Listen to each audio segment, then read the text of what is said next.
Assalamualaikum warahmatullahi wabarakatuh. Perkenalkan, nama saya Rista Amanda Putri dengan NIM 2020-11-396. Di sini saya menjadi moderator dari kelompok 3. Kami di sini akan mempresentasikan mengenai usaha yang akan kita lakukan dengan judul pemanfaatan biji kopi Muria Unfiltered sebagai bahan baku pembuatan roller aromaterapi guna meningkatkan nilai produk petani kopi di Kudus. Sebelumnya, izinkanlah saya untuk memperkenalkan anggota kelompok 3. Yang pertama ada Alif Nurkafi dengan NIM 2020-11-111. Yang kedua ada Arvina Nuryanti dengan NIM 2020-11-257. Yang ketiga ada Hanggit Yoga Pamungkas dengan NIM 2020-11-270. Yang keempat ada Maunah Anazila dengan NIM 2020-11-182. Yang kelima ada Rista Amanda Putri dengan NIM 2020-11-396. Yang terakhir yaitu Firda Hoirunida dengan NIM 2020-11-116. Untuk itu, langsung saja ke pembahasan materi. 1. Pasar dan pemasaran. Berdasarkan grafik pada tahun 2010 sampai 2020, pemanfaatan biji kopi saat ini sedang populer. Pasar yang akan datang, kami berharap produk kami dapat meluas ke area luar kota, karena produk kami mampu bersaing dengan produk-produk lain yang sudah beredar. Estimasi, usaha roller essential oil memiliki peluang yang besar dan menjanjikan. Selain itu, banyak peminat karena manfaat dan khasiatnya. Produk kami juga unik karena berbahan baku beda dengan produk lainnya yang mampu menarik daya beli masyarakat yang tinggi. Segmentasi. 1. Segmentasi geografi. Produk kami menyasar pada konsumen di wilayah perkotaan dan perdesaan, khususnya di wilayah masyarakat Kudus. 2. Segmentasi demografis. Produk kami menyasar pada calon konsumen berusia 15-30 tahun dari semua kalangan. 3. Segmentasi psikografis. Konsumen yang melakukan pekerjaan berat dan konsumen yang membutuhkan sesuatu yang membuat nyaman. Targeting. Target pemasaran produk ini adalah pria dan wanita yang tinggal di daerah Kudus dengan usia kisaran 15-30 tahun. Selanjutnya, positioning. Sisi produk ini merupakan produk yang berkualitas tinggi karena mempunyai keunggulan dalam bahan baku yang berkualitas dan jarang dijumpai pada produk lain. Marketing mix atau bauran pemasaran. 1. Produk. Produk yang kami pasarkan adalah roller essential oil, dapat dilihat dalam gambar PPT. Produk kami berbahan baku dari biji kopi Muria dengan kemasan roller yang mudah dibawa dan mudah digunakan, yang dikemas dalam botol yang ditali dengan tali rami dengan ukuran 10 ml. Diproduksi dengan bahan baku berkualitas. Produk kami diberi nama Coffee Muria Roller Essential Oil. Ini adalah produk kami yang sudah jadi, dikemas dengan botol berukuran 10 ml yang ditali dengan tali rami agar memberikan kesan estetik dengan aroma khas kopi Muria. Selanjutnya, harga. Kami menawarkan produk roller essential oil kami dengan harga sebesar 14.000 per botol. Selanjutnya, promosi. Kami memberikan tester kepada konsumen dan distributor. Kedua, menyebarkan brosur sederhana pada event-event. Ketiga, memberikan bonus kepada konsumen yang membeli lebih dari 2 botol. Selanjutnya, tempat. Kami menjualkan produk kami pada media sosial atau online store seperti Instagram, Facebook, dan TikTok Shop. Selain itu, kami menjual produk kami pada offline. Teknis dan teknologi. Lokasi. Letak pabrik berada di Kabupaten Kudus, Provinsi Jawa Tengah. Diharapkan dekatnya lokasi produksi ini mempermudah proses distribusi dan pengolahan kopi Muria menjadi roller essential oil. Luas tempat produksi, ukuran ruko dengan 1 lantai, lebar 4 meter dengan panjang 12 meter. Perencanaan layout pabrik dengan depan untuk tempat penjualan, tempat kasir, tempat finishing. Ke belakang, tempat proses produksi dan tempat penyimpanan bahan baku. Teknologi yang digunakan. 1. Mesin penggiling biji kopi dan kompor. Tata cara pembuatan biji kopi ke essential oil. Proses pengumpulan biji kopi. A. Proses pengolahan biji kopi mulia. Biji kopi dikumpulkan langsung dari petani Kabupaten Kudus karena sesuai dengan tujuan awal dari program ini adalah untuk meningkatkan nilai kopi mulia di Kabupaten Kudus. Setelah dikumpulkan, biji kopi dijemur dan dikeringkan. Setelah memiliki tingkat kadar air yang tepat, maka biji kopi siap dihaluskan untuk berubah menjadi kopi unfiltered. B. Mengubah kopi menjadi essential oil. Terdapat dua cara dalam membuatnya, yakni hot infused dan cold infused. 1. Hot infused atau metode panas. Untuk membuat essential oil dengan cara ini berikut hal yang perlu dilakukan. 1. 2-3 kopi yang telah dihaluskan. 2. 2-3 sendok makan minyak zaitun, atau Anda juga bisa menggunakan minyak kelapa jika suka. Pastikan minyak yang digunakan adalah minyak murni ya. 3. Pada penyimpanan, usahakan berupa toples kecil. 4. Saringan kain. Cara membuat. 1. Hot infused metode panas. Tuangkan kopi dan minyak zaitun ke dalam wajan yang telah disediakan. Tuang. Nyalakan kompor dengan api kecil. Panaskan selama 30 menit. Pastikan mengaduk campuran kopi dan minyak zaitun setiap 2 menit sekali agar merata. Setiap 30 menit saring menggunakan saringan kain dan pindahkan ke toples kecil yang disediakan. Setelahnya diamkan sampai dingin. 2. Cold infused atau metode dingin. 1. Campurkan kopi dan minyak zaitun ke dalam toples kecil yang telah disediakan. 2. Tutup rapat kemudian kocok hingga rata. 3. Simpan hingga 3 minggu atau sebulan. 4. Pastikan mengocok campuran kopi dan minyak zaitun ini setiap hari atau 2 kali sehari agar merata dan tidak mengendap. 5. Setelah 3 minggu saring dengan menggunakan saringan kain. Untuk ukuran produksi yang lebih besar, maka dibutuhkan area penyimpanan dengan suhu yang dapat diatur, alat penyaringan berukuran besar, dan kompor yang mampu melakukan operasi jumlah besar. 3. Ekonomi dan lingkungan. Manfaat sosial ekonomi bagi masyarakat. Dengan banyaknya produksi kopi di Kudus, tentunya sangat berpeluang bagus untuk para petani kopi melalui suatu usaha dengan memanfaatkan biji kopi sebagai kesehatan.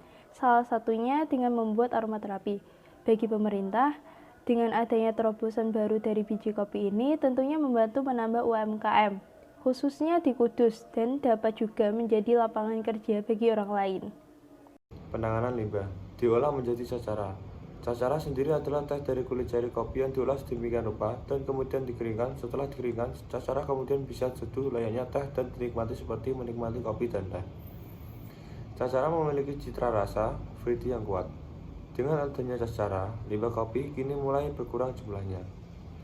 Sebagai pakan ternak, kulit cari kopi yang dipercaya baik untuk ternak karena mengandung vitamin plus memiliki rasa yang manis sehingga disukai hewan ternak tersebut. Sebagai bumbu kompos, limbah kopi dinilai layak dijadikan kompos karena bisa diuraikan secara organik. Proses pengolahan dari limbah kopi menjadi kompos dilakukan secara aerobik, yaitu memerlukan bantuan oksigen. Pupuk kompos dari limbah kopi ini menjadi alternatif para petani agar mengurangi limbah serta menjadi pilihan tepat mendapatkan pupuk untuk tanaman lain secara lebih ekonomis. Selanjutnya yaitu aspek keuangan, kebutuhan dana. Di sini terdapat justifikasi anggaran kegiatan. Yang pertama yaitu belanja bahan dengan subtotal 5.455.000. Yang kedua yaitu belanja sewa dengan subtotal 550.000. Yang ketiga yaitu perjalanan lokal dengan subtotal 300.000. Yang keempat yaitu lain-lain dengan subtotal 520.000. Sehingga grand totalnya menjadi Rp6.800.025. Anggaran biaya dengan jumlah 5.875.000, biaya tetap biaya usaha per bulan dengan jumlah 950.000, biaya investasi dan penyusutan dengan subtotal 2.774.000 dan 725.000. Sehingga biaya tetapnya menjadi 1.010.416,7. Biaya tidak tetapnya, biaya bahan habis pakai dengan jumlah 2.581. Adapun biaya penunjangnya dengan jumlah 320.000, sehingga biaya tidak tetapnya menjadi 2.901.000. Sehingga total cost atau biaya produksi yaitu biaya tetap ditambah biaya tidak tetap menjadi Rp3.911.416,7. Sumber dana. Sumber dana yang digunakan berasal dari modal sendiri atau investor individual. Misalkan kita ingin membuat suatu usaha dan kita bekerja sama atau merekrut teman kita untuk menjadi investor dalam usaha kita, dan juga bisa memperoleh sumber dana dengan cara melakukan pinjaman ke bank. Metode penilaian investasi yang pertama yaitu ada BEP atau Break Even Point. Jadi, perusahaan atau usaha kita akan mencapai titik impas, tidak untung atau tidak rugi, yaitu apabila memproduksi 279 unit. Net Present Value atau NPV, yaitu bisa dilihat hasil akhirnya sebesar 4.969, yang artinya jika nilai NPV-nya positif, maka layak atau diterima untuk melakukan investasi. Profitability Index atau PI merupakan metode menghitung perbandingan antara nilai arus kas bersih yang akan datang dengan nilai investasi yang sekarang. Jadi nilai PI-nya menunjukkan 1,7, yang artinya investasi untuk usaha ini layak atau dapat dijalankan. Struktur organisasi tersusun dari direktur, wakil direktur, sekretaris administrasi, manajer, staff officer, dan pelaksana. Job deskripsi. Jabatan direktur, tugasnya melaporkan perkembangan perusahaan kepada wakil presiden atau kepada CEO untuk memberitahu mengenai perkembangan organisasi. Wakil direktur membantu direktur dalam menyusun rencana kerja serta anggaran, dan membantu direktur dalam memimpin dan mengkoordinir seluruh aktivitas perusahaan. Sekretaris untuk memastikan tercapainya peningkatan citra perusahaan melalui pengelolaan komunikasi perusahaan dan mengadministrasikan dokumen perusahaan dan membina hubungan antar lembaga. Administrasi mencari solusi dan mampu menyelesaikan masalah administrasi, analisis data, dan menyusun laporan. Manajer mengatur keseimbangan sebuah manajer dan melakukan perencanaan, mengelola, dan mengawasi kegiatan dalam manajemen. Staff officer memastikan seluruh pekerjaan yang berada di lingkungan kerja bekerja dengan kondisi yang terjamin keamanan dan kesehatannya. Pelaksana karyawan yang secara langsung bekerja dalam proses produksi atau pelaksana. Jadwal kegiatan, jenis kegiatan, persiapan alat dan bahan. Bulan pertama, penanggung jawab Rista Amanda Putri. Kedua, persiapan tempat. Bulan kedua, penanggung jawab Mauna Anazilah. Ketiga, tahap produksi. Bulan kedua, penanggung jawab Arvina Noryanti. Keempat, tahapan promosi dan pemasaran produk. Bulan ketiga, penanggung jawab Alif Nurkafi. Evaluasi usaha. Bulan ketiga, penanggung jawab Firta Herunida. Manajemen usaha. Bulan ketiga, penanggung jawab Hanggit Yoga Pamungkas. Yuridis, bentuk badan usaha. Bentuk badan usaha yang akan dilakukan dalam CV atau persekutuan komoditer. CV adalah salah satu bentuk badan usaha yang dibentuk oleh 2 orang atau lebih yang kemudian mempercayakan modal yang dimiliki kepada 2 orang atau lebih. Hal itu dilakukan untuk menjalankan perusahaan tersebut sekaligus dipercaya untuk memimpin perusahaan. Tujuannya agar tercapainya cita-cita bersama dengan tingkat keterlibatan masing-masing anggotanya berbeda.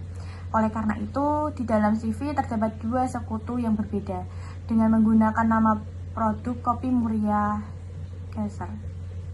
Baik, untuk kesimpulan mengenai bisnis yang akan kita lakukan, kita sudah mempersiapkan mengenai rancangan ke depan akan bagaimana dan seperti apa.